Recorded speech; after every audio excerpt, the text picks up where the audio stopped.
छूटता है तो सदा के लिए छूट जाता है। इसलिए बंधुओं, कम से कम अब होश में जीना चाहिए। काले बाल सफेद हो गए, आंख की रोशनी कम हो गई, तो हमारा मन भी अब सफेद हो जाना चाहिए। परिवर्तन करें, आपके अंदर वो क्षमता है, आपके अंदर वो शक्ति है। कभी न सोचे कि अब हम वृद्ध हो गए हैं, अब हम नहीं कर सकते हैं। आप जहाँ हैं वहीं कर सकते हैं, वहीं रह सकते हैं। भीतर की मान्यताओं को केवल बदल दें, फिर देखें आपके जीवन में कितना संगीत सुंदर बजता। जब तक भीतर नहीं बदलेगा, बाहर बदलने का कोई उपाय नहीं। आप गाड़ी में बैठे रहते हैं, केवल हैंडल को घुमा देते हैं, गाड़ी की दिशा अपने आप बदल जाती है। गाड़ी से उतर करके गाड़ी को आप नहीं घुमाते हैं, गाड़ी में बैठे रहते हैं, केवल हैंडल की दिशा को घुमा देते हैं, गाड़ी दूसरी दिशा में चली जाती है। आप शरीर से वृद्ध हो गए हैं, किंतु आप वृद्ध नहीं हैं, शरीर वृद्ध है।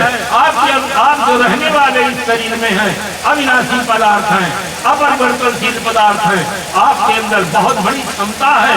आप तेज संभालो, आप तीनों लोग आंखते कांपे। अपनी शक्ति को पहचानो, अपनी क्षमता को पहचानो और अब से एक नया जीवन जीने का सौभाग्य प्राप्त करो। अभिनव जीवन, नया जीवन मानुष जीवन है, निर्विकार जीवन, निर्मल जीवन। जीवन का महत्व लंबाई से नहीं है, जीवन का महत्व गहराई से है। कोई आदमी 100 साल जीता है और गलत जीवन जीता है, उसके जीवन का कोई मूल्य नहीं है। कोई व्यक्ति 10, 20, 25, 50 साल जीता है, किंतु अच्छा से अच्छा जीवन जीता है, उसका बहुत बड़ा महत्व है। इसलिए जीवन का महत्व बहुत दिन जीने से नहीं है, बहुत अच्छा जीवन जीने से है। जो जीवन बीत गया है उसको हम केवल पश्चाताप कर सकते हैं, किंतु बदल नहीं सकते हैं। जो जीवन बचा है उसे हम बचा सकते हैं, ये हमारे अंदर क्षमता है। इसलिए सतगुरु कबीर साहब ने कहा, आज बसेरा नियरे होर मैया राम, काल बसेरा बड़ी दूर हो मैया राम।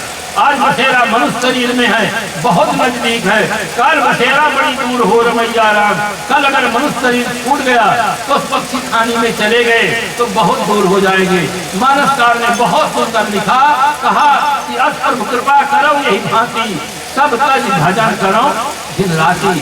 हे प्रभु, हे इष्ट देव, हे आराध्य देव, ऐसी कृपा करें, ऐसा हमें बोध दें, ज्ञान दें, शक्ति दें कि अब हम जीवन भर भजन करें, भक्ति करें, सत्संग करें, स्वाध्याय करें, साधना करें, ध्यान करें, अपने मनोवृत्ति में परिवर्तन करें। अगर भीतर की स्थिति बदल जाएगी तो जीवन अपने आप बदल जाएगा।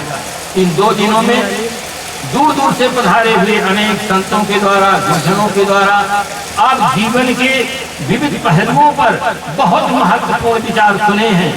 उनको केवल सुनने तक सीमित न रखें, उन पर आप मनन करें, चिंतन करें और उन्हें अपने जीवन में प्रयोग करें। इमर्सन ने लिखा, character is the transcription of knowledge into action. ज्ञान का क्रिया में परिवर्तन ही आचरण।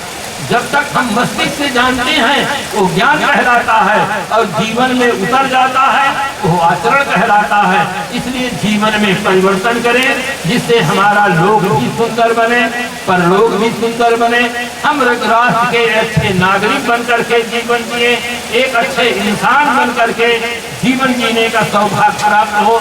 इन्हीं शुभकामनाओं के साथ सभी श्रोता बंधुओं को और सभी आयोजकों को, सभी श्रद्धालुओं के प्रति बहुत बहुत शुभकामनाएं, बहुत बहुत धन्यवाद। बोलो श्री सतगुरु देव।